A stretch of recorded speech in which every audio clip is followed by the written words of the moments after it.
We're going to go to our next call. We're going to talk to Alex, who's calling us from Denver, Colorado, listens on KRKS. We're so glad you called, Alex. How can we help you today? Hello. Yeah, I'm just struggling with some anxiety issues in my marriage.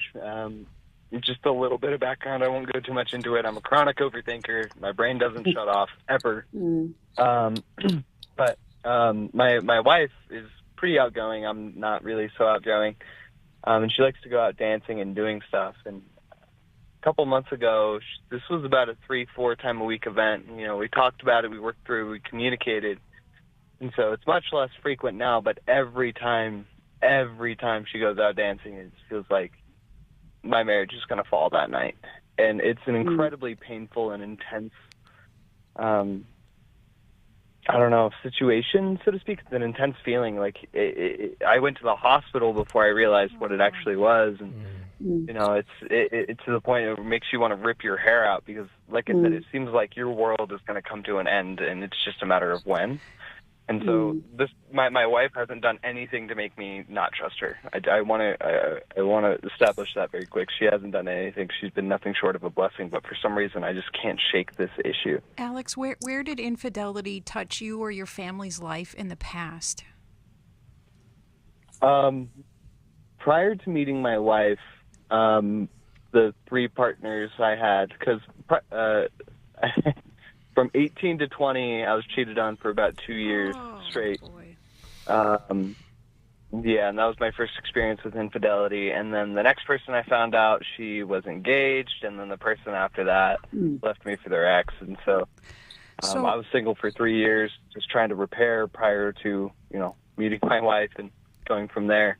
so And it was fine, and then just came out of the blue. Alex, history tells you that everyone will be unfaithful to you because before your wife, everyone was unfaithful to you, these other people that you dated. And I want to tell you, there was infidelity in my past as well, in my family of origin. And Alex, when my husband would go out to play music with a buddy, I would sit there in terror that he was going to be unfaithful. He was going to find somebody else, somebody better than me. My husband was also innocent. It was the history that taught me that he was going to choose someone else over me because everyone else had. And so when history is overshadowing the present, it means we need to do resolution work on the past. But I'll also add there may be a lack of consideration on your wife's part. Meaning, even if she's going out and innocently dancing with her girlfriends, it is so troubling for you that it's not an illegitimate request to ask that she puts a pause on going out dancing, that she goes out with her girlfriends in a different way, but that for a little while you might need that investment in the safety of the relationship for her to choose your heart, even though she's innocent in what she's doing. That's so true, Alice. Chris, what would you like to offer Alex? Yeah, to continue the healing process. One of the things that's really difficult about the painful experiences that we have in life that turn into trauma, and that I know that word gets thrown around a lot, but here's my simple definition: it is our unseen, unheard, unhealed pain. Mm, And so it needs to be seen, it needs to be heard, and then it needs to be healed. And so, and it can be very frustrating because that could take a while, but where it activates itself in the brain is through sensory data, meaning our five senses. And our mhm, brain in that area does not differentiate time, space, people, whatever. So if it smells like it, if it sounds like it, if it tastes like that, if it looks like that, if it feels like that, it's that. And it only needs one of those that's. Mm-hmm. And so, so true. so Alex, you're put in this activated hypervigilant state that's really torturous because you want to support your wife in going out and having fun, and I want that for her. To Alice's point, there may be a period of time where she can take a break from that and you guys can get creative and figure out other really enjoyable things to do. But most importantly, this won't work itself out until you go work into that pain and start working through that trauma in your life. That is so powerful. Alex, does that sound helpful to you, or do you have anything else you want to add to that?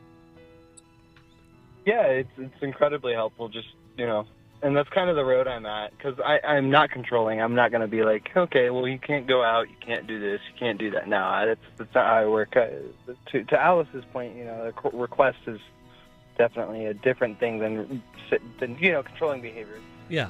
The one thing I'm curious about then, though, is what do you do, to work through that pain? Okay, well, where you can hear the music, Alex, hold on. We'll come back and we'll give you a couple of different options to do that, but we're so glad you called. It is so hard. I love that definition of trauma, Chris, because I think that it resonates so much with what Alex is calling about, but what so many people carry. And they wonder, how is this happening to me? And yet our brains are pretty powerful, and we've experienced some things, some tough things. We're going to talk to Alex and the rest of our calls when we get right back. Welcome back. It's Becky Brown with Dr. Alice Benton and Chris Williams, and we are talking to Alex, and we're going to give you a couple of steps forward in this process. So who wants to start? Chris? Alice? Yeah, I think, Alex, the first thing is that your body isn't safe. And the last thing it wants to find out is that this thing is happening again, right? But I want you to know something, and I want to be very careful here, because this is not to cast your wife in a negative light. It's just to explain a process. Inside of all of us is a magnet. It's a heart magnet. And what it is looking to connect to is that which is safe and secure. Unfortunately, through our adaptation, we confuse familiarity with security.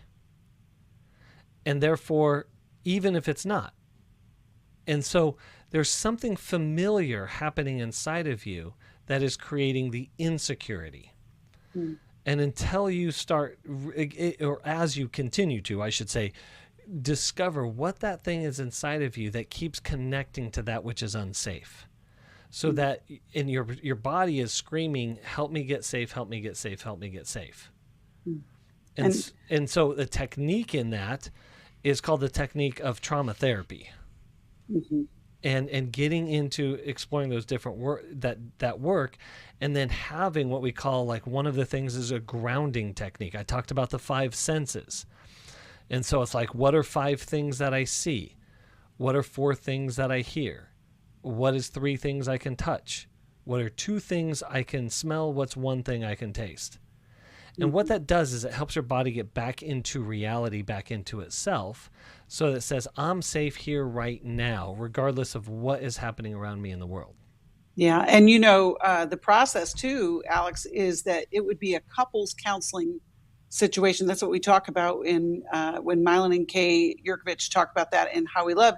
Healing occurs in relationship. And so that it's not your wife or you, it's not, if only Alex would feel better, she could do whatever she wants. It's literally the 2 of you coming together to figure out how to move forward. Alice, do you have anything else that you want to offer Alex before we go? You do learn to tend to each other's hearts so that you can express your fear at the time and make your need known. And your wife then learns how to respond to your fear and how to be tender with you versus being reactive or defensive. And we all have to move into that maturation process. Yeah. We're going to send you a copy of How We Love and How We Love the workshop or the workbook as well. And hold on, Alex, and we'll get you connected with a counselor that can help you and your wife move forward. And we're so glad you called today.